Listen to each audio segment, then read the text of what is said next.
রাশিয়ার president Vladimir Putin ও চীনা president Xi জিনপিংয়ের সঙ্গে ভারতের প্রধানমন্ত্রী নরেন্দ্র মোদীর বৈঠককে লজ্জাজনক আখ্যা দিয়েছেন মার্কিন প্রেসিডেন্ট ডোনাল্ড ট্রাম্পের বাণিজ্য উপদেষ্টা পিটার নাভারো। তিনি বলেন, রাশিয়ার নয়, যুক্তরাষ্ট্রের পাশে থাকা উচিত ভারতের।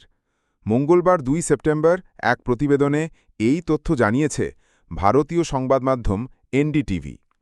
সংবাদমাধ্যমটি বলছে, ভারতের সঙ্গে রাশিয়ার বাণিজ্যিক সম্পর্ক নিয়ে আবারও কড়া সমালোচনা করেছেন যুক্তরাষ্ট্রের প্রেসিডেন্ট ডোনাল্ড ট্রাম্পের বাণিজ্য উপদেষ্টা পিটার নাভারো।